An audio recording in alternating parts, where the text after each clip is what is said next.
right, so Monday was a good day for Chris Paul. Pretty good day. He agreed to stay with the Suns on a 4-year, $120 million deal. Must be nice. Kenny, with this news, can the Suns get back to the NBA Finals and win it all next year? They sit at plus 1,600 on the DK Sportsbook. No, and I think that everyone out there would agree that this was not a very good move. I think that this was too much money. I think that maybe a 1-year deal, a 2-year deal, it's really less about bringing him back and more just about the salary flexibility, their salary cap flexibility that they're going to have over the next few years because of all this money being allotted to Chris Paul. Look, here's the thing. He took them out of the NBA Finals. It was his turnover in Game 4 that really sent the Suns into a tailspin. Yeah, look, the Suns are going to be good next year. They're not going to be bad. But let's think about the fact that the Lakers are still going to be there. The Lakers were hurt this year with Anthony Davis and LeBron James ailing in the postseason. There's going to be plenty of other powers out west. We don't know where Kawhi Leonard's going to end up going. If he rejoins the Clippers, they're brought back a lot of that core. They obviously still don't know what's going to happen with Reggie Jackson, but the Clippers could be a challenger. The Lakers could be a challenger. Maybe if Damian Lillard gets traded somewhere, that team could be a challenger. I just think that this was the season for the Suns to win the title. I think that they have a bright future. They're going to be really good, but this could be a Nugget situation where they're just like kind of top 3 every year and don't win. And I would not have paid Chris Paul for 3 or 4 years. Stan, what do you think? You don't like that 4-year deal? I don't like the deal either. But we're talking about next year only, right? So if they can win the chip or not, they have a great coach, great players. They're a great team, obviously. 5th in offensive rating, 9th in defense. So, they definitely have a chance. But I'm going to fade them, though, because as Kenny alluded to, teams are retooling. The landscape is changing. Lakers are going to be better or possibly better. The Warriors with Clay healthy, they're going to be a problem. For me, though, I think, to make a run in the playoffs, you have to have you have to run well. And I think Phoenix ran really, really well, especially, look at their matchups. Like in the Lakers, AD went down. They got very fortunate there. They played Denver, no Jamal Murray. In the Clippers series, no Kawhi Leonard. So, they were very, very, very fortunate. They played really good ball, but, they ran hot. So, Paul himself, he's 36-year-old. He's always had injury concerns, so he could go down. The rest of their team was very healthy as well. So there's a lot of variables there that could go wrong. And if 1 or 2 things go off, then they're out. So we'll go back to you, Kenny. So Lonzo Ball is off to Chicago in a sign and trade deal. He gets 4 years, $85 million from the Bulls. Kenny, how is Ball going to fit with this Bulls team? And what does this move do for his fantasy potential? Yeah, well, obviously he's going to be backing up Alex Caruso, the newest guard in town, right? So that was all just to add depth. No, look, I think that this is really, really exciting. I think that they could even start all 3 of these guys if they really want to. Maybe move Levine over to the 3 and play Lonzo at the 1 or 2 and Caruso at the 1. But look, I think this is an exciting team now. They've brought in Troy Brown Jr. and they have, they stole IU at the end of the draft there. And I think that they have now a pretty nice starting lineup. Vucevic trade towards the end of the season was big. This could be an imposing starting 5 with Thad Young coming off the bench, providing them good minutes. He looked good last year. This team reminds me a little bit of the Suns, frankly. This is a team that really came on strong at the end of the year. I don't think that many people thought they would even compete for a playoff spot, but they did. They added a legitimate post scorer. And now with Lonzo Ball in the fold, I know that there are the shooting concerns there because, he's been very erratic in that area over his career. I think that this is perfect. I think that, he's going to really like, this spot. I think this is a big market. I think LeVar is going to be happy. And I think that, Lonzo might put them over the edge and make them a playoff team this year. And if you can get in the dance, you saw this year with the Atlanta Hawks, anything can happen. We're so glad that LeVar is happy. It's really important, honestly. Stan, what do you think? Yeah, I love what Chicago did in the offseason. The thing that stuck out to me when I was looking at things was, last season to begin, the Bulls, they were like number 2 in offensive pace for the first few months. They settled in at around 14, 15. After they traded for Vucevic, they were one of the slowest teams out there. So with the acquisition of Lonzo Ball, I think they're going to want to push the pace up a little bit here. He's really good in transition. He can rebound the ball and go. I think that's going to be a boon for Zach LaVine on the wing. they're New Orleans. They were ninth in pace last year, so I think that allows the Bulls to play in multiple styles. They can get out and run, or if they get bogged down or want to slow it down, they have someone to anchor their offense. Just put it into Vucevic. So they're a multi-dimensional team now. I think that's going to help them out. Um, his stats last year, he averaged 15 shots per game.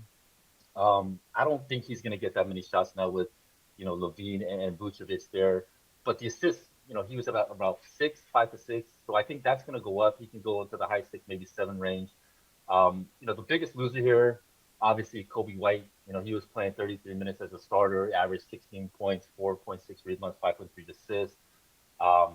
With Lonzo Ball probably playing around 32 minutes per game, he's only going to play 15, 16 minutes. So, I think from a real life perspective, it might be good for him because he'll be the microwave off the bench.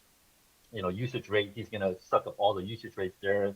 And if he's in the backcourt with Caruso, Caruso's a great player, but he's not like an initiator or a creator on offense. So that'll be good. But for fantasy, it sucks because he's just not going to have the time to get, counted stats. With Lonzo, I like this deal a lot for Chicago. I think 4 for 85 is pretty reasonable, given how well Lonzo has played these last 2 years, especially when he's been healthy. In terms of the fantasy impact, I don't think it changes all that much for Lonzo. He's a player that at times can be assertive. He'll take 8 threes one night, and then he'll take 2 threes the next night. He does kind of float in and out. But I think going from a team kind of built around Brandon Ingram and Zion Williamson to a team that has another high usage player in Zach LaVine probably doesn't change a whole lot for him. He has a nice pick and roll partner in Nikola Vucevic, so you don't necessarily worry about those assist numbers being affected all that much. But to me, like Stan said, it's more about Kobe White. What does this mean for a guy who was a lottery pick 2 years ago? And, Kobe White got benched midway through last season for Thomas Satoransky, who's now in New Orleans. I don't think Chicago is overly high on Kobe White right now. And I think bringing in Lonzo Ball only backs up that notion. So, Kobe White probably goes to a stay away now in standard leagues, a guy who you can still target on certain nights in DraftKings contests. But he's kind of the odd man out. And I think at some point it wouldn't be shocking if Chicago maybe looks to move on from Kobe White. So, guys, Kyle Lowry will be leaving the Raptors and joining the Heat. He's got a 3-year sign and trade deal worth $90 million. The move did improve Miami's championship odds from plus 3,500 to plus 2,800. So, Nick, maybe they aren't finals bound, but how far can the Heat go with Lowry in the mix next season?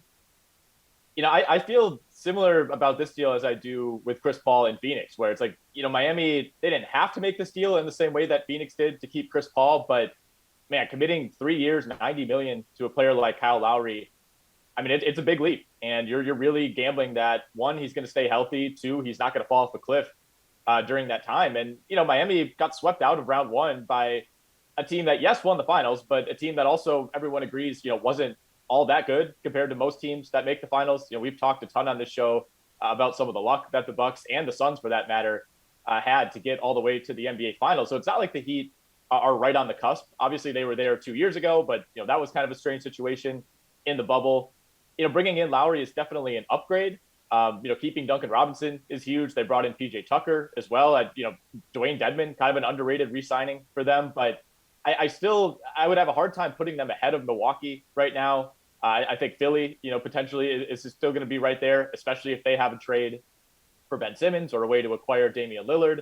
Miami's, to me, it just doesn't really change the needle. I think they're probably somewhere between the 2nd and 4th or 5th best team in the Eastern Conference, and they're probably going to need some breaks to, get back to Eastern Conference Finals territory. So, long term, it certainly worries me committing that kind of money to a player of Lowry's age.